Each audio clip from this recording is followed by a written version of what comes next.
Já passaram 2 anos e continuo com certezas, com dúvidas, com medos e alegrias, mágoas e pensamentos loucos, até porque a jornada não para.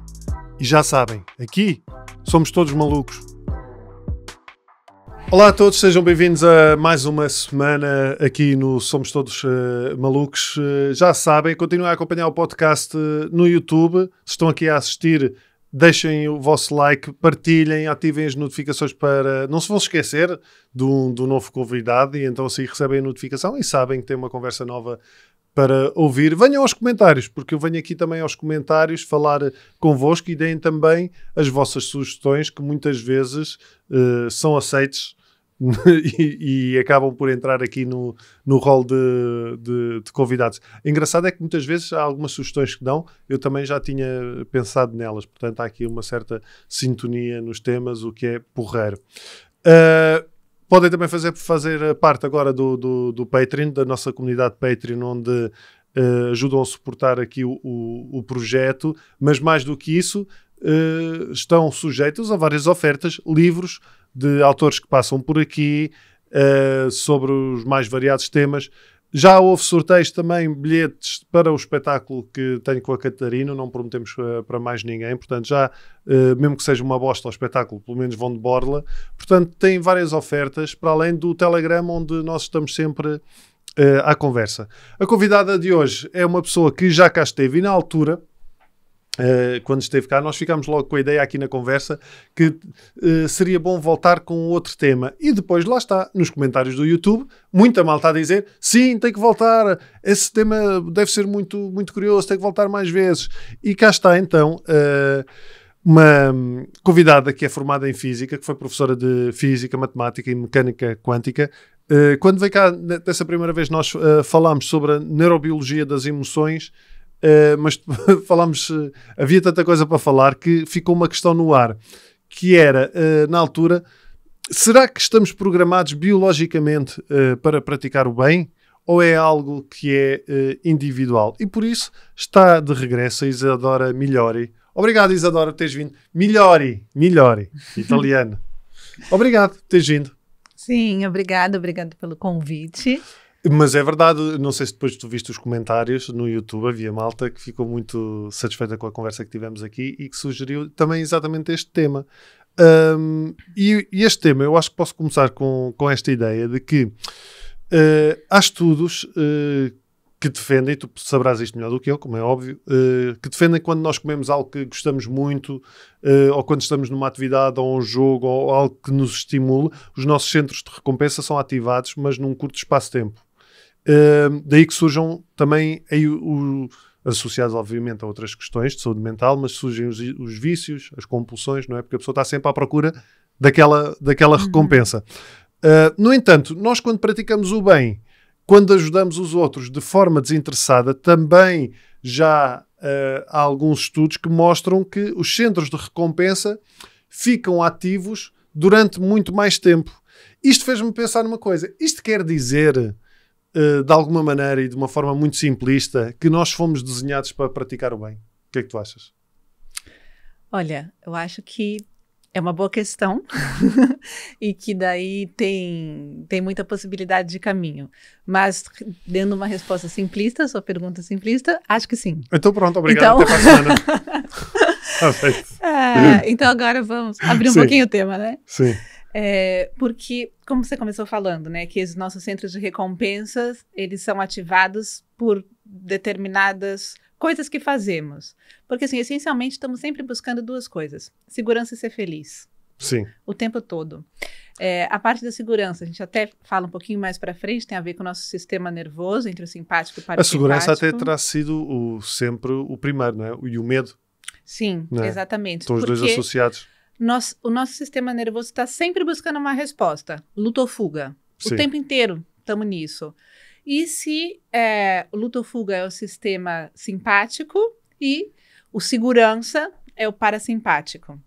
Inclusive, na teoria do nervo vago, na teoria polivagal, a gente ainda tem uma terceira divisão aí disso. Mas podemos ficar por aqui, simpático e parasimpático. Então, o tempo inteiro a gente se coloca essa questão. Estou em segurança? Ah, ok. Posso ativar o parasimpático, várias funções do corpo são ativadas, inclusive várias áreas do cérebro são ativadas quando a gente está aí em segurança. Uma questão que a gente já pode se colocar é aonde a gente aprende que é seguro para nós.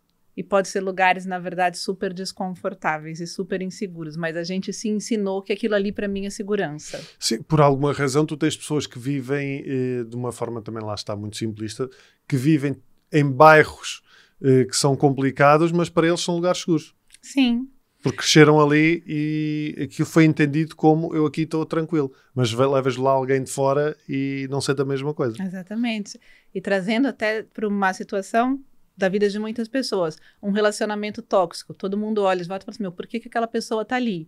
Mas ela, de alguma forma, encontrou a resposta para alguma necessidade que ela tem ali naquele relacionamento, ela se mantém ali. Por que a gente se mantém preso a pensamentos viciosos que a gente já percebeu que muitas vezes me faz mal, mas que de alguma forma eu encontro segurança naquele mecanismo, né? Então, o que nos é conhecido nos traz uma sensação de segurança, Sim. independente se aquele conhecido é bom ou não, né, pro meu. E aí, então, essa é uma primeira pergunta que a gente faz, assim, o que eu me ensinei que é segurança? Porque a partir da segurança, todo o resto vai se desenrolar, né? E a partir da segurança, tem essa segunda coisa que é, ok, tô seguro, agora quero ser feliz, né? E acho que na nossa outra conversa, talvez a gente tenha falado um pouquinho sobre isso, sobre os 2 centros onde processamos, né, a felicidade. Sim. Que é uma felicidade determinada sob causas e condições, uma felicidade imediata, que é muito isso que você falou. Sim, de recompensa, não é? Tu fazes e obtens logo a recompensa, não é? Exatamente, que é algo que é processado no cérebro num lugar que chama núcleo accumbens, que produz rapidamente uma rede dopaminérgica, ou seja, dopamina, Sim. aquela sensação de prazer, bem, e de fato isso é super rápido. E essa sensação de prazer imediato, se a gente associa isso à felicidade, ao bem-estar, a gente precisa o tempo inteiro estar ativando esse centro da recompensa no nosso cérebro. Sim. E isso gasta muita energia. É um centro de estrutura no nosso cérebro que gasta muita energia para ser ativado e para ser sustentado o tempo inteiro. Então, o tempo inteiro precisamos correr atrás de fazer coisas que ativem essa... Sim, eu penso, estás a falar nisso e eu penso muito nas compulsões relacionadas com a comida, não é? Não é? Tu estás sempre... E depois ainda tens essa desvantagem, porque se tu gastas muita energia, também vais precisar de comer ainda mais para teres mais energia. Portanto, Exatamente. Estás a buscar a recompensa de 2 maneiras. Exatamente. E aí... Isso também é uma das coisas que explica o fato da gente começar a ficar viciado nas nossas próprias emoções, porque a compulsão, os vícios começam a vir daí, né? Sim. E os vícios mentais também, se eu tenho um determinado conjunto de pensamentos que suscitam em mim determinadas emoções, junto com isso eu tenho uma bioquímica, né? Sim. E vai me dar a sensação de prazer e eu estou sempre aí nesse ciclo tentando. Mas existe um outro lugar no cérebro onde a gente processa a felicidade, que é o que hoje na neurociência se chama de felicidade genuína. E a felicidade genuína, ela está relacionada com a vivência e com a experiência do que hoje a gente chama dos valores humanos, que é a compaixão, a ética, a empatia, que é o que você colocou no começo, assim, de forma a ajudarmos alguém. Sim. Sentimos isso. Então, é a ativação, que, diferente do núcleo accumbens, é processado aqui no neocórtex. E hoje a gente sabe que esses valores humanos são encarados nas neurociências como inteligências, faculdades humanas. Inteligências humanas que, para já, é um sistema que gasta muito menos energia em termos de funcionalidade do cérebro, que nos traz essa sensação de felicidade que é muito mais duradoura do que o prazer imediato. E que é uma faculdade que tem que ser desenvolvida, assim como a inteligência lógica racional, assim como a matemática. Ok. Ela é... Então, por que nós escolhemos a outra, que é mais rápida? É por ser mais rápida e porque não precisa de ser desenvolvida? Né? Isso a gente se depara, a gente tem uma sociedade que é baseada em consumo, em prazer imediato, né? Tipo, tudo é rápido, tudo é para ontem. A busca de uma informação, de uma pesquisa, muitas vezes a gente lê só as gordas dos jornais, mas... E isso porque é a forma como a gente se relaciona com o nosso próprio desconforto. Porque muitas vezes, para chegar numa solução que seja mais definitiva, que seja sustentável, inclusive a nível emocional, eu preciso ultrapassar aquele rio turbulento. Exatamente, eu preciso ultrapassar. Do outro lado do desconforto vai ter o novo, vai ter a novidade. Ou seja, esse conceito de bem-estar e de felicidade mais duradouro, e como demora mais tempo a atingir, teoricamente tu estás também mais tempo em sofrimento se estás numa situação complicada. Portanto, e ninguém quer estar sujeito a esse desconforto. Sim, é igual quando a gente tem uma dor de cabeça. Sim. Eu posso tomar um Benuron, né, e pá, daqui meia hora, ou eu posso aguentar, e daí eu tenho duas formas de aguentar isso. Só aguentar, pá, porque eu sou forte e eu não tomo remédio. Mas tudo bem, eu sei que dali um tempo eu vou ter aquilo de novo. Ou aguentar fazendo alguma coisa.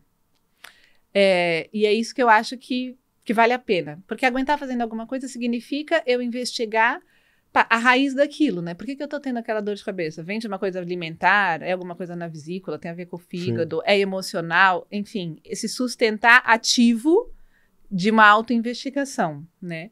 Pronto, isso é autoconhecimento, né? Sim. E isso relacionado com o desenvolvimento dessas inteligências humanas pode me levar a... Por que é a sua pergunta, né? Por que a gente não faz isso? O que me impede de, na hora H, ter uma relação de compaixão com o outro, ou ter uma relação empática que sustente, de alguma forma, uma felicidade que dure vários dias, e que vai desenvolvendo um estado interno, na verdade, que é um estado de equilíbrio, que traz uma sensação de bem-estar, e a partir do qual, esse estado, eu chamo assim do nosso eixo de inteligência, né? A partir do qual eu lido com os desafios da vida. Eu estava aqui a pensar, porque eu tinha escrito aqui uma frase que eu acho que faz sentido em relação a isso que tu estás a dizer, porque nós vivemos numa sociedade que vive muito ao nível da sobrevivência, não é? Do medo, da insegurança e das injustiças, o que faz com que esse cérebro primitivo é acionado. E como há essa questão selvagem de garantir a própria existência, não é? É egoísta, não é? Acaba por... ou seja, a pessoa não pode acionar a sua parte mais... ou não pode procurar essa felicidade mais duradoura se não tem esse sentimento, então, ainda de segurança.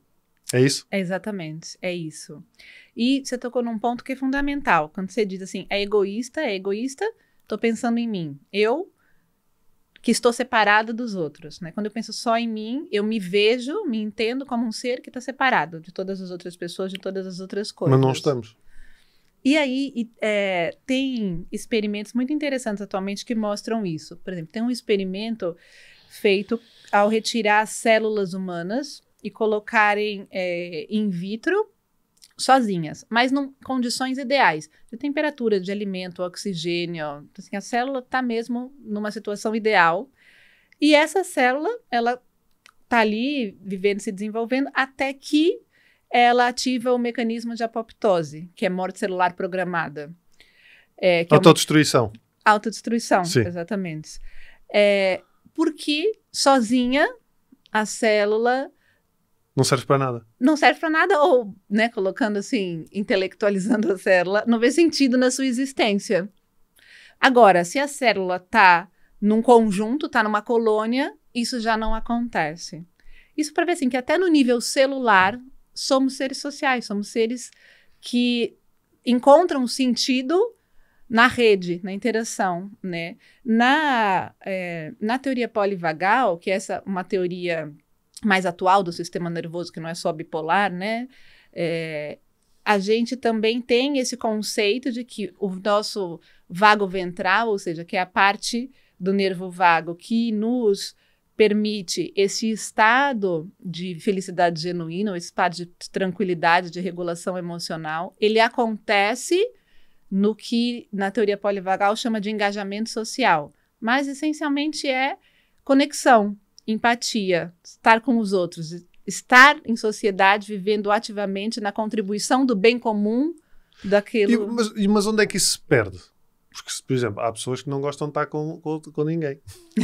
Não é? Sim, mas... onde é que isto se perde?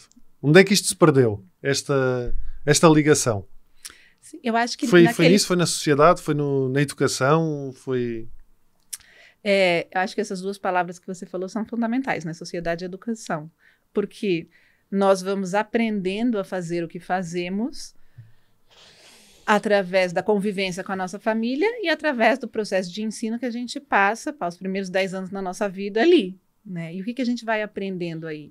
Então, para já, se essas faculdades humanas são inteligências que devem ser desenvolvidas para poderem ser aplicadas, ela precisa ser desenvolvida assim como português, a matemática, a geografia. A gente olha para o sistema educacional e fala, isso está aí? Está sendo desenvolvido? Então, assim, para já, esse é o ponto que se perde, né? E existem projetos que não mostram exatamente o contrário. Existe uma neurocientista brasileira, Regina Migliori, minha mãe. tem que ficar o podcast. Que ela, uma vertente muito importante do trabalho dela é esse termo, esse conceito cérebro-ético, foi desenvolvido por ela, aonde, então, ao olhar para isso, ok, esses valores são inteligências para serem desenvolvidas, vamos bolar um processo de ensino que desenvolva isso, né? E ela criou algo que chama Mind Educa e aplica isso na educação, dentro de empresas, né, no setor governamental. Aí ela tem resultados... Mas através que atividades, por exemplo? Por exemplo, nas escolas, através de um processo de formação dos professores e de um conjunto de ferramentas que vai ajudando esses professores a monitorar o impacto que está tendo nos alunos. Então, é um processo assim, de alguns meses. E os números para já, por exemplo, numa escola onde você tinha 80% dos alunos diagnosticados com algum índice de TDAH, esse número cai para 30% depois de 6 meses do projeto. E também números da comunidade, índice de violência da comunidade onde aquela escola está inserida. Nota-se claramente as pessoas falar a limpeza do bairro à volta. Então, vai tendo um impacto sistêmico, né? A partir ali de uma atuação do professor dentro da sala de aula, aquilo vai... Ou seja, está ensinando... Mas o que é incentivado, por exemplo, aos alunos e às empresas? Voluntariado, não sei, é o quê? Para já começar uma frase que né? Seja a transformação que você quer para o mundo. Então, assim, antes de começar a resolver lá fora, por exemplo, voluntariado, vamos vir para dentro. O que em mim não está, né? E essencialmente é a criação desse eixo, a coerência entre o que eu penso, o que eu sinto e a intenção do que eu faço. E para começar a criar essa coerência, por exemplo, é fundamental você ter controle da respiração, controle da sua presença. Tudo parte da presença, da consciência da presença. Porque é só quando eu estou presente que eu posso começar a ter minimamente uma liberdade de decisão entre vou ativar o núcleo accumbens, vou ter uma ação que vai... E se calhar, e só a partir do momento em que tu estás presente, não é que tu começas também a ter noção dos outros. Exatamente. Do que está a passar à tua volta. A empatia, ela nasce na presença. Eu preciso estar aqui agora para perceber o que está acontecendo com você. E se você está a sofrer, empatia não significa eu sentar e chorar junto com você. Mas eu conseguir abrir um espaço... Sim, compreender aquilo que eu estou a lidar e de alguma maneira tentar ajudar-me a resolver aquilo pelo que eu estou a passar. Sem me envolver emocionalmente. E essa ajuda pode ser abrir um espaço que sustente o desconforto. Porque a nossa sociedade lida muito mal com a dor.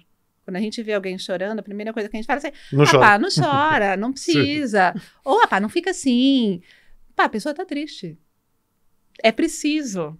né? É preciso dar liberdade para aquela dor acontecer, para que essa travessia aconteça e eu crie estruturas, né? Senão a gente está o tempo inteiro fugindo da dor. Se eu estou fugindo da dor, eu estou querendo ativar o núcleo accumbens. Parte disso, do porquê que a gente se desconectou dessa inteligência benéfica inerente ao ser humano, é porque também a gente está fugindo da dor o tempo inteiro. Estou querendo ter prazer, eu não estou querendo ter dor. E fugindo da tua dor e da dor dos outros. Não é? Por isso é que tu muitas vezes, eu estava a pensar, quando tu vês uma pessoa a chorar e dizes, não chores ou não penses nisso, é porque não queres que ela esteja desconfortável, mas porque aquilo também te deixa desconfortável. Exatamente. A gente vê alguém sofrer, é extremamente desconfortável para nós. Você não sabe o que fazer. Mas isso é mais uma prova do poder da empatia, porque se tu tiveres a atitude exatamente contrária, tu também vais beneficiar disso. Exatamente. Porque se tu ajudares alguém, se tu vires a felicidade em alguém, ou se ajudares a promover a felicidade em alguém, tu vais beneficiar disso. Exatamente. Tem vários estudos hoje que mostram nessa relação dos neurônios espelhos, mas até mais que isso como que o campo eletromagnético gerado a partir dos nossos pensamentos, gerado a partir do nosso coração, influencia os outros, né? Tem um estudo onde tinham lá 1.500 pessoas no auditório, todas sendo monitoradas por um eletroencefalograma. 500 dessas pessoas começam a meditar, os seus cérebros começam a entrar em coerência, ou seja, isso quer dizer no eletroencefalograma que as ondas começam a estar todas em fase, e as outras pessoas que não estavam fazendo nada começam a entrar em coerência também. Isso quer dizer, então, que o que a gente pensa e o que a gente sente está influenciando a experiência da realidade das pessoas à nossa volta. Sim. Então, quando você perguntou, né, e como que se proporciona isso, né, nas pessoas, nas empresas, nas escolas, então, primeiro, começar a estabelecer esta coerência. Primeiro, essa coerência cerebral, que vem a partir da presença, do controle da respiração. Depois, a coerência cérebro-coração, né? E depois, cérebro-coração, intenção, né? E, por exemplo, várias ações que nos impelem à sobrevivência vêm aqui do cérebro reptiliano, né? Desse nosso instinto de sobrevivência, sistema autônomo. Então, tipo assim, luta ou fuga, e o sistema autônomo, como o nome diz, a gente não consegue controlar. A única função do sistema autônomo que a gente controla é a respiração. E a respiração, por sua vez, impacta todas as outras funções, cardiovascular, se tu controlares a respiração, ganhas algum espaço de manobra. Exatamente. Sim, por isso é que se diz, até ingenuinamente, de forma ingênua, mesmo quem não sabe isso, por alguma razão diz, respira fundo. Alguém, quando está a atrapalhar, não é para respira fundo, não é? Porque nós instintivamente sabemos que a respiração é a base. Sim. E esse é o ponto. Por exemplo, alguém que está tendo um ataque, a pessoa está muito irritada, qualquer coisa, você vira para a pessoa e fala assim, calma, respira. A chance de você levar um soco é enorme, né? Sim. Por isso que, assim como as outras, essas inteligências éticas, isso tem que ser treinado e desenvolvido, né? Não adianta assim, é igual, de repente, eu querer ser escalada para o Benfica amanhã. Vai correr mal, certeza. Não sei, nesta altura, acho que eles aceitam qualquer um. Mas então, o que eles devem fazer é ir treinar, né? Então, assim, para eu controlar a respiração, eu preciso treinar, eu preciso ter intimidade com esse processo, né? Muitas vezes eu falo para as pessoas, assim, nas minhas sessões individuais ou nos cursos e tal, olha, agora vamos respirar. Falo, respira fundo. A pessoa faz assim, né? Então, claramente a pessoa não está com intimidade nesse processo, né? De ter uma respiração que estimule o diafragma, que vai atuar em vários centros do cérebro, que vai trazer tranquilidade, dopamina. Então, assim, é o primeiro ponto. Estar presente, aprender a respirar, e a partir daí vem toda a nossa regulação emocional. Mas é engraçado.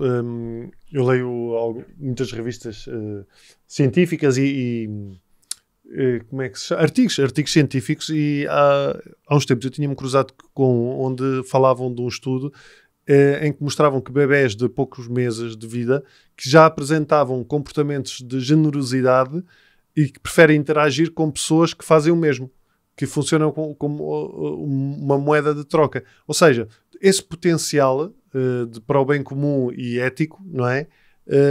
E benéfico, já existe. Sim. É quase como se fosse, e tu vendo isto num bebê, é como se fosse essencial para a tua sobrevivência. Exatamente. Não é? Tem uma pesquisadora que escreveu um livro que se chama The Philosophical Babies, falando exatamente sobre isso. Anna Gopnik, se não me engano. Aonde ela diz que existe nos bebês essa inteligência que é inata, que a gente nasce com ela.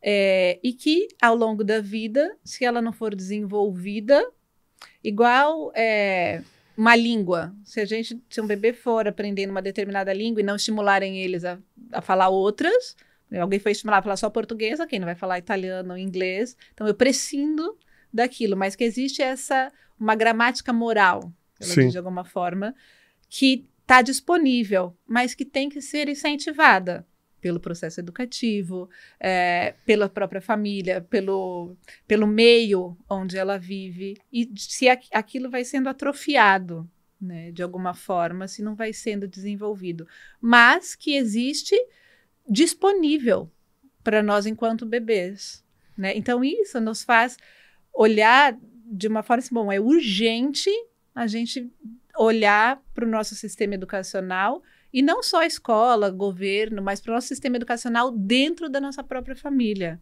né? Porque assim, mudar o sistema educacional pode ser que demore um pouco mais de tempo. Então, eu sempre incentivo a gente trazer essa mudança para nós, né? Como que eu posso transformar a minha vida hoje? Tipo, a minha família hoje. O que eu posso fazer? Uma coisa. Porque olhando, quando isso fica grande, né? Tipo, mudar o sistema educacional da minha família, isso é transgeracional. Não, calma. Pensa numa coisa que você pode fazer hoje. E às vezes são coisas muito, muito pequenas. E lá está a parte muito da presença. Às vezes as pessoas acham que para praticar o bem tu precisas ter ações transformadoras do mundo. E ser a Madre Teresa de Calcutá ou ir para um conflito. Eu, por exemplo, hoje de manhã fiz uma coisa que para mim, e eu acredito de alguma maneira para aquela pessoa, pela reação que ela teve, já fez alguma coisa. Que eu ia no carro lá na vila e vejo uma senhora a caminhar e ela levava uma bengala.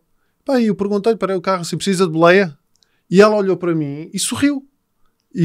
Porque não estava à espera. E ela disse, mas eu vou só aqui perto da igreja. E eu disse, tudo bem, mas eu posso levá-la, precisa de boleia. E ela, não, muito obrigado.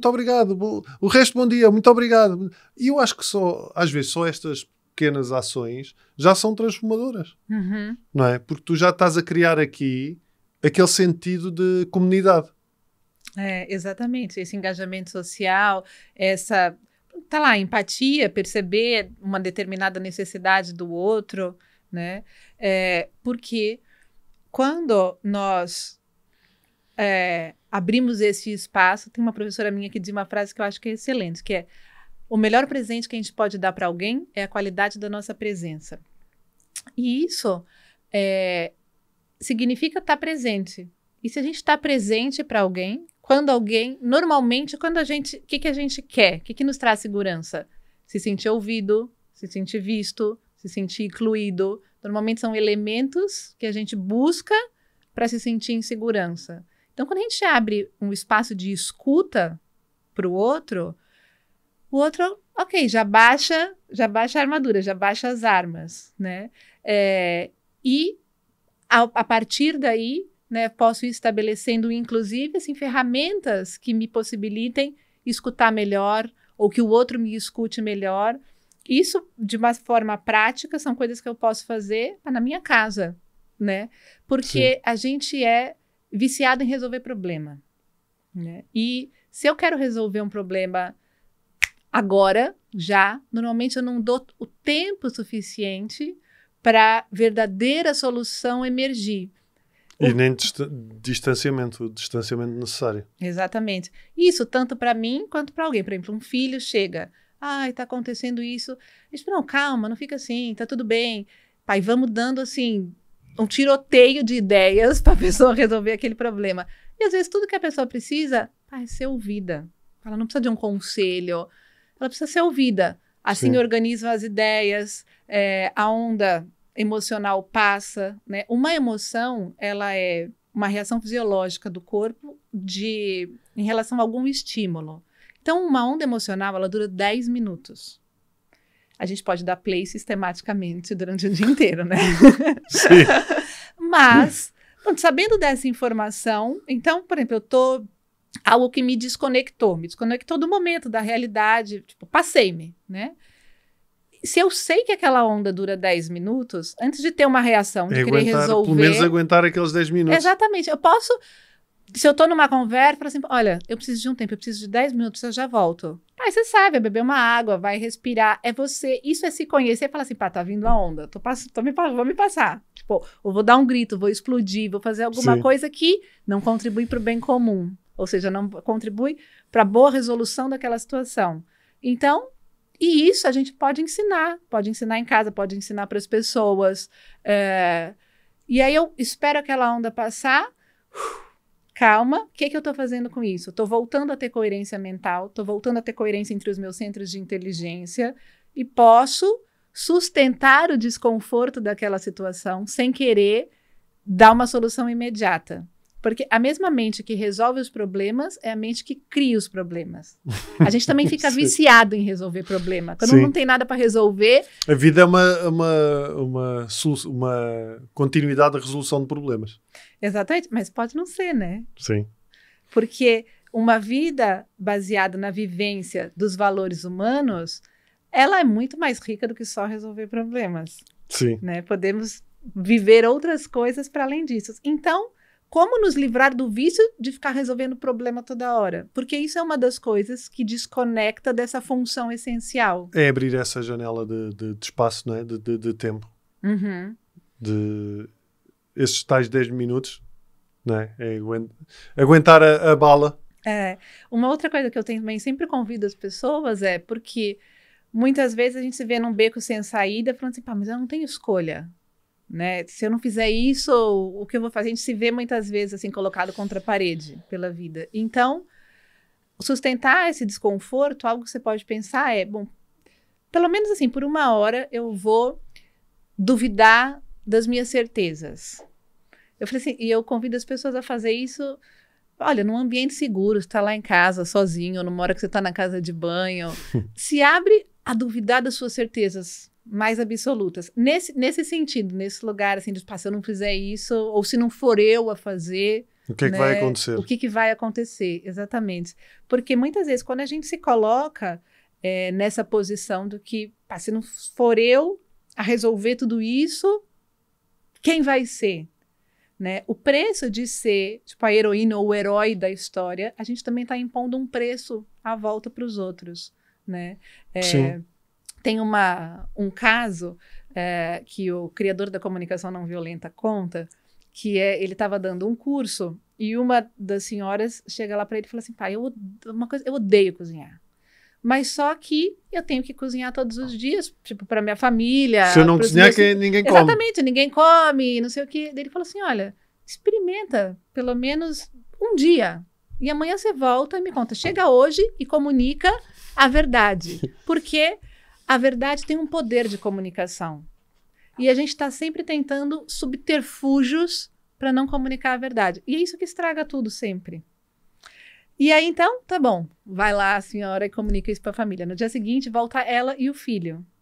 E o filho volta assim, nossa, a gente está muito agradecido, porque a minha mãe cozinhava com tanta irritação, ela cozinhava tipo, com tanto desgosto, que aquilo era horrível para nós. Era sempre um clima horroroso, ela sempre estava muito estressada, a gente se sentia super culpado. Graças a Deus ela parou de cozinhar. Aí o outro cozinha, alguém, sabe, pede uma comida. E encontrou-se diversas soluções e a família inteira pagava aquele preço daquela mãe, para aquela mãe sustentar o papel da heroína. Né? Porque uma vez que somos seres de viver em rede, e uma rede se sustenta, não tem um ponto que sustenta a rede inteira. Sim, né? sim. Isso é um ponto interessante no sentido em que muitas vezes nós acharmos que estamos que estamos sozinhos, não é? Que também ao não ajudarmos não vamos beneficiar nada disso, mas também não damos hipótese a colocar isso em prática. Exatamente. Não é? Porque, quando você falou lá no começo, né? Às vezes quando a gente ajuda alguém, dá aquela sensação de felicidade, né? De bem-estar. E isso é uma experiência que praticamente todo mundo tem. Às vezes a gente tem a sensação que quando a gente ajudou alguém, a gente se beneficiou mais que a pessoa, né? Porque a gente se sentiu super bem. Mas se a gente não se permite ser ajudado nunca, a gente não permite que o resto do mundo viva essa sensação. Sim. Né? Então, se livrar desta síndrome da heroína, desse síndrome do herói, é abrir para a sociedade também essa possibilidade para dar empatia, dar entreajuda, porque se ninguém se deixar ser ajudado, ninguém também vai poder ajudar. E não é sustentável para nós querer levar o mundo todo nas costas, né? E aí a gente é o resultado dos burnouts da sociedade atual. Mas há uma coisa curiosa que é essa ajuda, porque há pessoas que... Depois há aquele sentimento de pessoas que podem estar a atravessar fases tão difíceis na sua vida, e às vezes difíceis até pode ser só questões... sem desvalorizar, obviamente, questões económicas, mas que estão só trabalham, eu não tenho tempo para ajudar ninguém, não tenho tempo para fazer nada porque eu só trabalho e tenho contas para pagar, não sei o quê, estás a ver este tipo de raciocínio. Ou onde é que a pessoa pode criar a janela aqui? Sim, esse tipo de raciocínio que você descreveu é sobrevivência. Sistema simpático, ativado, ou 100%, 24/24. Então, o que a pessoa precisa fazer? Porque ao respirar, ela vai encontrar essa janela de tempo no momento do dia, porque essa ajuda não precisa de tempo, no meu dia a dia, ir pouco a pouco e transformando essa coisa na minha vida. Eu tenho essa experiência pessoalmente, eu tive exatamente isso que você descreveu, passei por esse momento. E aí, eu queria fazer uma coisa que eu achava que era muito importante, que tinha a ver mais ou menos com o estudo aqui que a gente está conversando. E aí eu pensei assim, mas eu não tenho tempo nenhum, tô desesperada, tô numa luta da vida, e tem as crianças, e o trabalho, e o estudo, Eu falei assim, bom, se eu acho que essa coisa é mesmo importante, eu tenho que transformar essa coisa na minha vida. E aí, então, eu vou estar fazendo isso o tempo todo. Então, por exemplo, isso que você fez, você estava vindo para cá, você estava no seu processo, tô atrasado, tenho hoje que gravar o podcast, mas no meio disso, você olhou para uma pessoa, você sorriu, você falou alguma coisa. Tipo, você não parou e foi fazer outra coisa. Sim. Estava no contínuo do que você ia fazer. Então, se a gente percebe que tem qualquer coisa na vida que precisa mudar, mas eu tô nessa fase, não tenho tempo, não tenho espaço na minha vida, então insere um elemento que faça parte. Por exemplo, respirar. Eu posso respirar no carro. Respirar é ensinando o sistema nervoso a se acalmar. E isso vai o sistema nervoso se acalmar tem vários elementos interessantes. E um deles é clareza mental. Então, eu começo a ver outras possibilidades, né? Eu tenho, inclusive, presença para olhar para alguém e sorrir empaticamente. Aí, às vezes, só mesmo isso, só o sorrir. Não é? O praticar o sorriso, o dizer bom dia, que há muita gente... Eu vivo num sítio em Mafra, vivendo em Mafra, é muito mais tranquilo, não é muito mais tranquilo, é um sítio teoricamente mais pequeno, mas é uma cidade já, é uma vila grande. Mas as pessoas dizem bom dia e tu notas diferença. Eu quando vivia em Lisboa era muito mais... até no meu prédio era difícil ter quem me dissesse bom dia. Não é? Exatamente. Porque esses simples gestos do sorrir, do bom dia, biologicamente também é o que está acontecendo. O nervo vago, ele passa por um forame, que ele sai, é um dos 12 nervos cranianos, sai aqui por trás e ele passa junto com outros 3 nervos. Um deles é o músculo aqui da face responsável pelo sorriso. Então, ao ativar o sorriso, né, ao sorrir, eu também os nervos estão juntos, nervos são correntes elétricas, né, sinais elétricos, eu ativo um, ativo os outros. Ao sorrir, eu estou ativando o nervo vago, a parte ventral do nervo vago, então estou estimulando o meu sistema simpático, então estou estimulando a calma, o bem-estar, estou estimulando que as funções do corpo funcionem melhor. Por exemplo, as funções digestivas são funções do sistema simpático.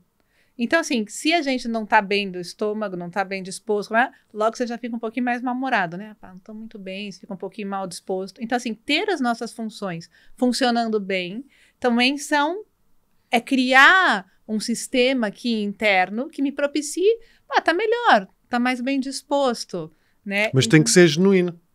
Exatamente. Porque isto leva-me aqui a outra questão, que é quando as pessoas praticam o mal ou fazem algo que sabem que está errado, o cérebro acusa essa inconformidade ou não?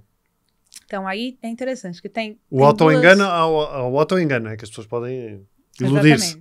Mas o cérebro acusa. Sim, nessa questão tem dois aspectos. Um deles é a gente está o tempo inteiro buscando uma sensação de prazer. Então, às vezes, eu posso obter prazer por ser vingativo ou por estou irritado com alguém, faço mal para alguém, e aquilo até me traz um certo prazer. Como é que traz prazer? Sendo mal para o...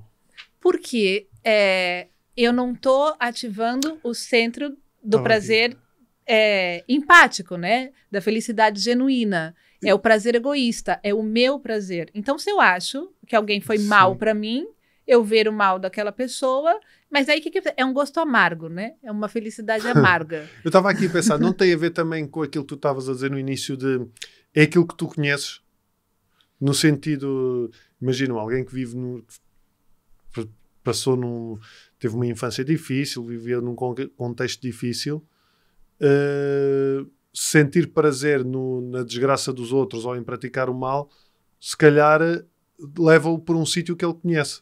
Exatamente. E então aí sente esse prazer porque de forma inconsciente é algo que ele sempre conheceu. Exatamente. E, de alguma forma, se a gente conversa com pessoas que viveram esse tipo de experiência sistemática, né? Ou seja, de fazer algo que não contribui para o bem comum, tem sempre nas descrições uma coisa de insaciável, porque aquilo não preenche realmente, né? E a pessoa, então não é exatamente isso. Então deixa eu fazer mais uma maldadezinha, mais uma coisinha. Porque eu tenho a ilusão de que em algum momento aquilo vai chegar num bom lugar, ou seja, vai me dar finalmente uma alegria, um prazer, só que aquilo nunca acontece, né? Mas posso ficar aí tentando. E o outro aspecto disso, que você falou, né? Será que o corpo acusa?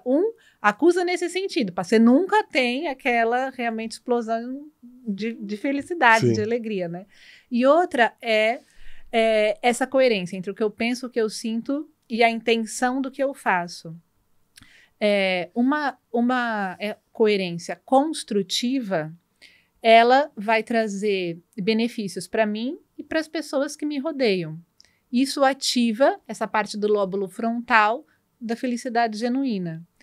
Mas, quando eu não estou com essa intenção, que você falou assim, quando a pessoa faz uma boa ação, mas por trás... Sim, com outra intenção. Com outra intenção. Logo, não estou tendo coerência. Eu penso uma coisa, sinto outra, estou fazendo outra. Por exemplo, aquelas duas pessoas que estão até servindo café, mas só que uma, genuína, ela está ali... no seu servir, tá inteira. Sim. Tá inteira, tá contente. Tá presente. Tá presente, exatamente. E outra que tá fazendo exatamente a mesma coisa, mas que se lixe todo mundo, que saco, tá aqui, eu queria estar vendo qualquer outra coisa. E aí vão acontecendo coisas na vida dessas duas pessoas, e você até pode dizer, essa aqui tem muito mais sorte que a outra. Não, mas uma delas está criando uma coerência à sua volta, né? Na empatia com as pessoas. Ou seja, na rede que ela está criando. A gente está sempre criando uma rede ou destruindo a rede, mas a gente está sempre em relação com essa rede que nos sustenta, que nos suporta, né? E a gente sente isso emocionalmente. Daí, tenho um momento de dificuldade, eu sinto essa sustentação, né? Eu sinto esse suporte. Porque em algum momento esse suporte que eu posso ir criando internamente, eu mesmo me suporto e tenho uma rede que me suporta. Sim. Mas agora, se eu estou constantemente destruindo essa rede, destruindo essa coerência interna, na hora que eu tenho um momento de desafio emocional, eu vou me destruir todo mundo à minha volta. Eu vou pro buraco e vocês vêm todos juntos. Eu não sei se é verdade ou não, mas eu li também algo que dizia que as pessoas que têm essa dificuldade, que são mais rancorosas ou que têm mais dificuldade em ser empáticas, também depois têm, mesmo em termos de questões de saúde, tem mais problemas. No sentido de, lá está, problemas intestinais. Se calhar porque lá está, estou a pensar uma coisa e a fazer outra, não sei. Sim. E um pormenor curioso que é, até são mais propícias a mais acidentes, porque é como se de alguma maneira tem um sistema de sobrevivência ligado, mas não está ligado para o que é correto. Então ficam mais desatentas, porque estão constantemente a congeminar coisas e a pensar em coisas que não fazem sentido. Eu não sei se isto é verdade ou não. O que é que achas? Faz sentido? A segunda parte, não tenho muitos conhecimentos, a não ser também uma percepção empírica. Pois. Só aquilo que a gente vê. Mas a segunda parte... Olha, podes fazer um estudo? Né? Podemos fazer juntos, já que você tem muitos dados.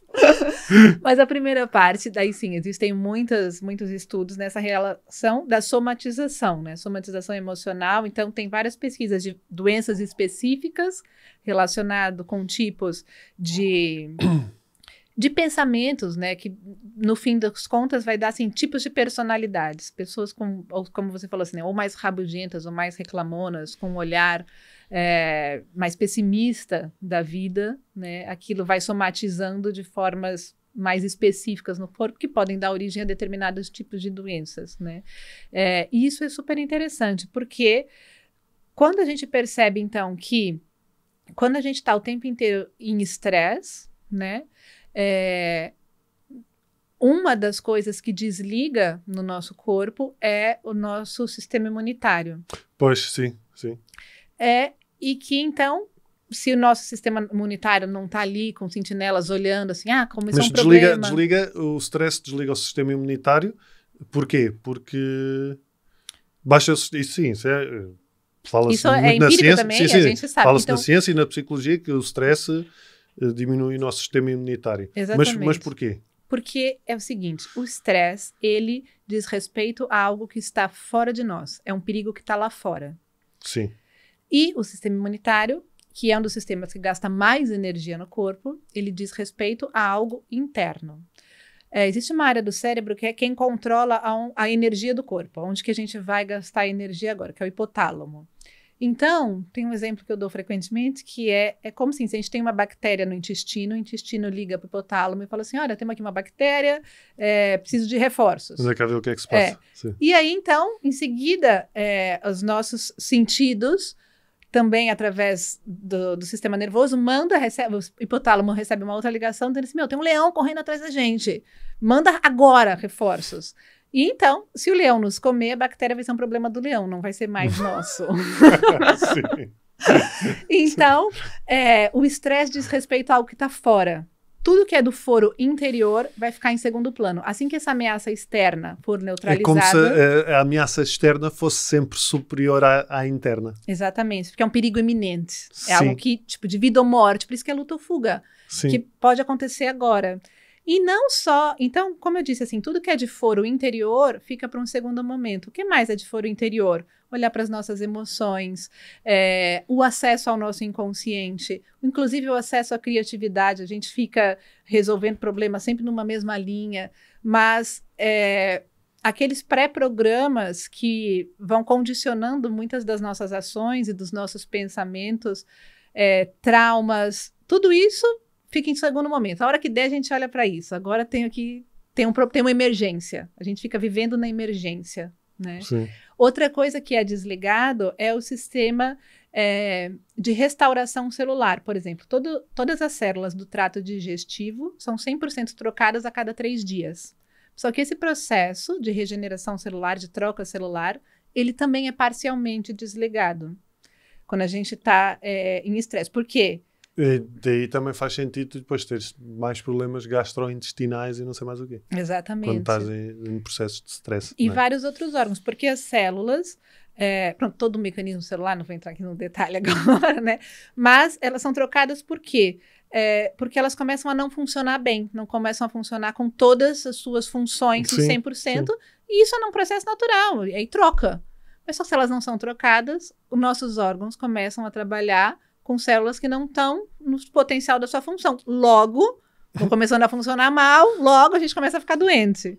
Logo, isto é tudo muito básico, basta a gente ter atenção às coisas, não é? E uma coisa que é interessante é o nosso cérebro não distingue de um estímulo se ele é interno ou é externo, né? Sim. E é isso que nos permite sustentar um estresse durante tanto tempo. Se eu, por exemplo, estou fugindo de algo, né? Tipo assim, tô lá fugindo de um leão, ou tô fugindo do meu chefe, ou tô tentando resolver um problema financeiro, resolver qualquer problema da nossa vida.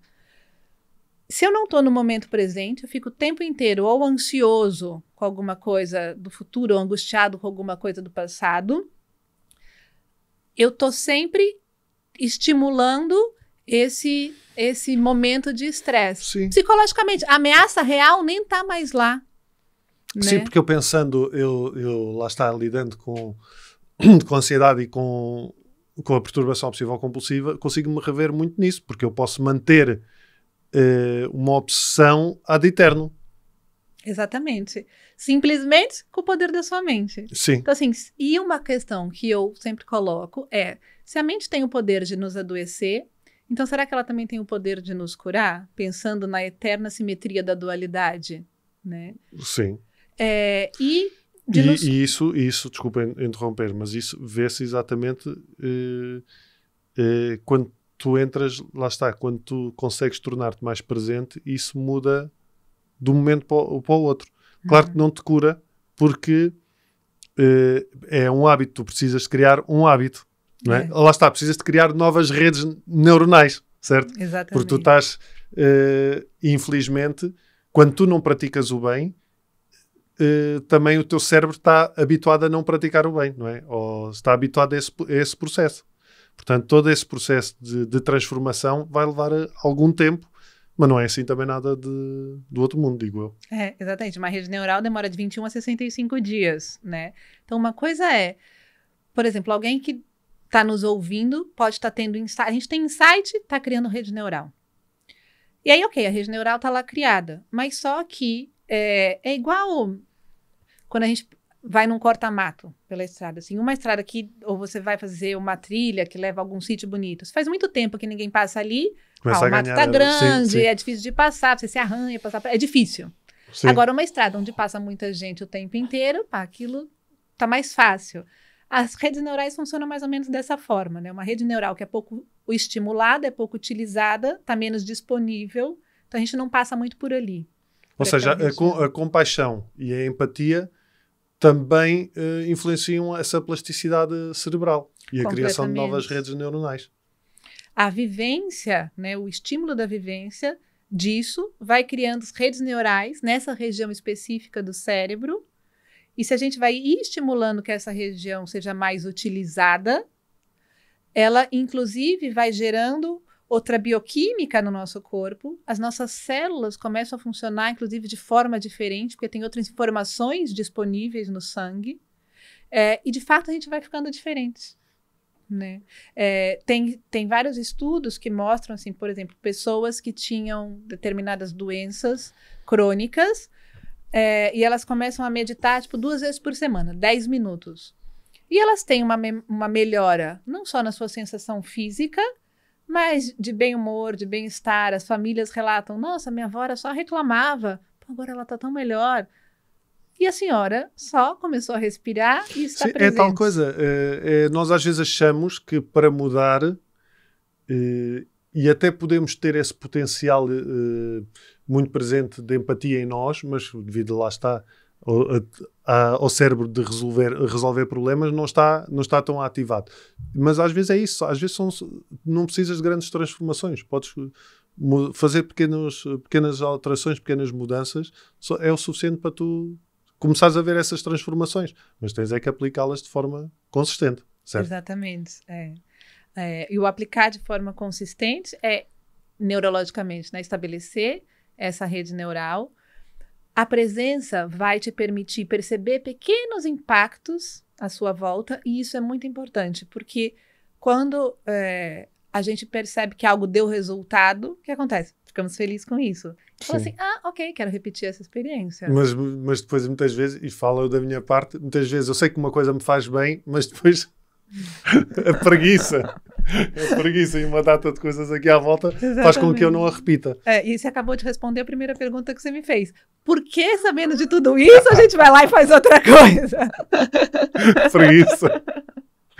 Mas olha, eu agora, por exemplo, há uns tempos, eu li uma coisa e aquilo ficou na cabeça. Eu fiquei assim, pá, vou experimentar fazer isto. E é uma coisa tão simples.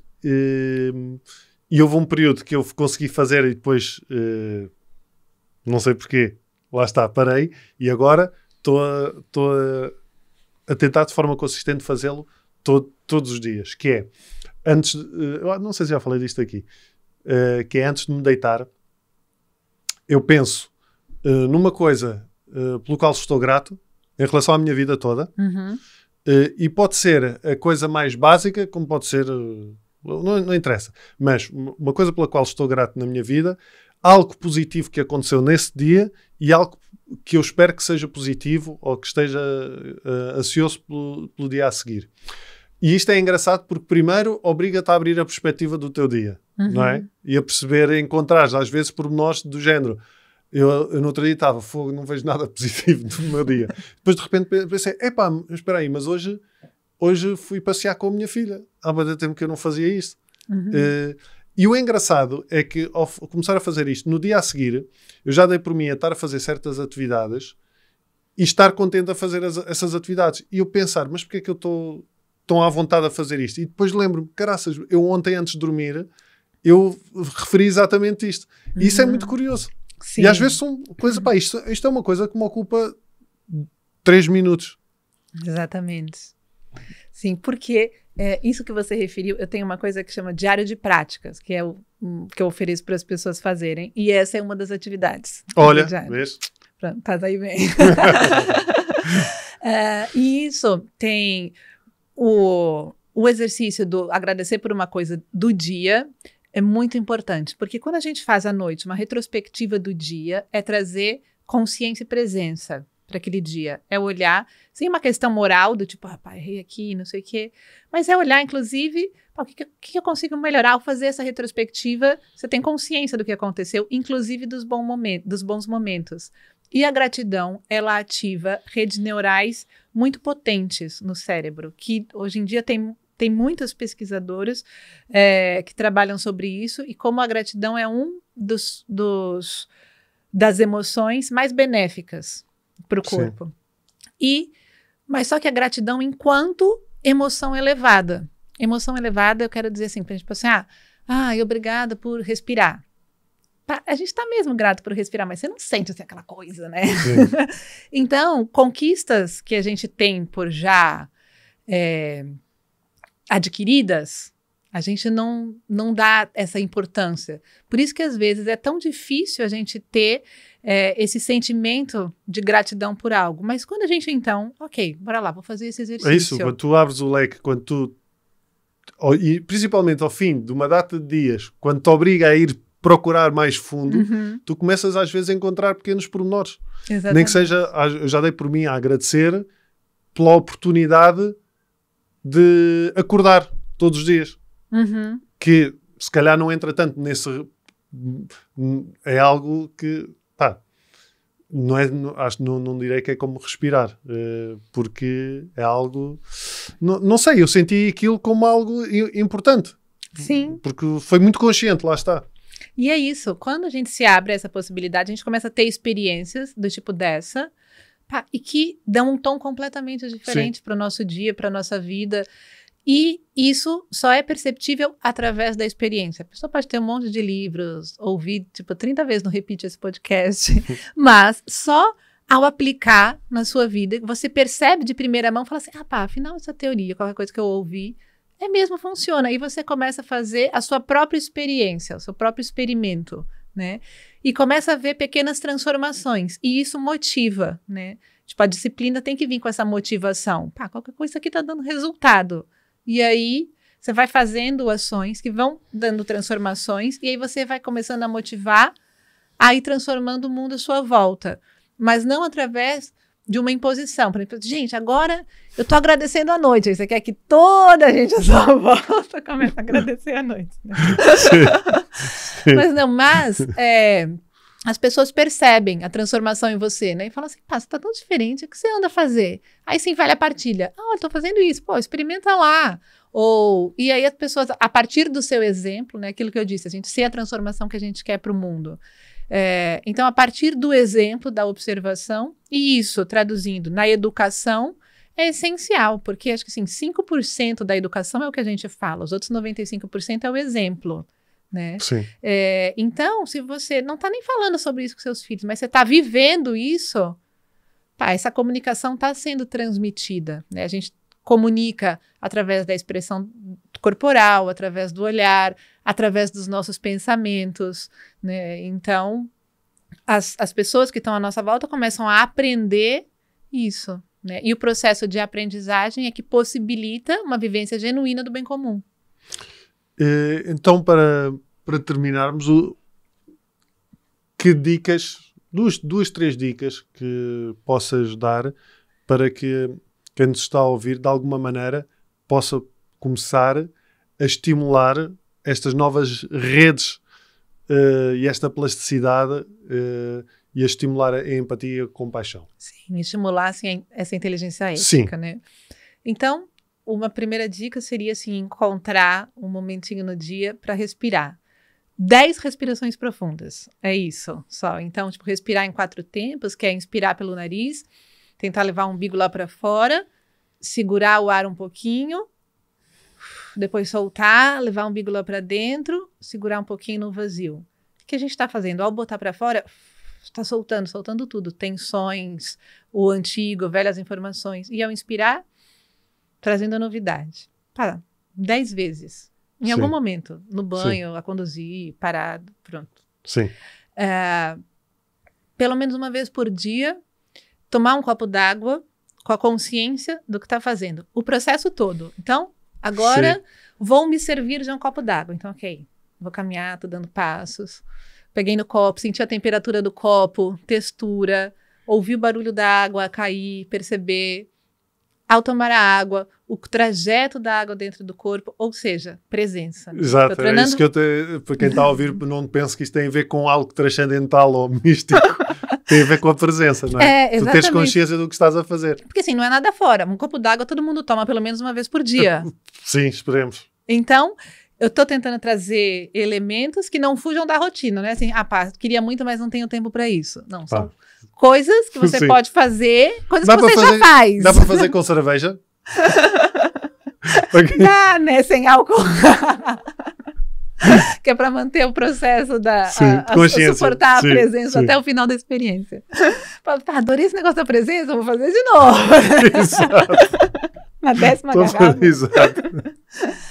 Mas então é isso, né? Respirar, presença e pelo menos uma vez por dia ter consciência de um ato de empatia. Ou seja, pelo menos uma vez por dia ter consciência de olhar e sorrir para alguém, falar uma palavra para alguém de alegria ou de conforto, pelo menos uma vez por dia, que eu chamo que é ter uma ação transformadora, né? E essa ação tem dias que pode ser grandes coisas, mas e essa ação transformadora pode ser inclusive um pensamento que você percebe que é um pensamento diferente dos que você tem normalmente. Você está às vezes mesmo naquele ciclo, e de repente você conseguir ter um pensamento, você abrir a possibilidade de pensar algo diferente. Sim.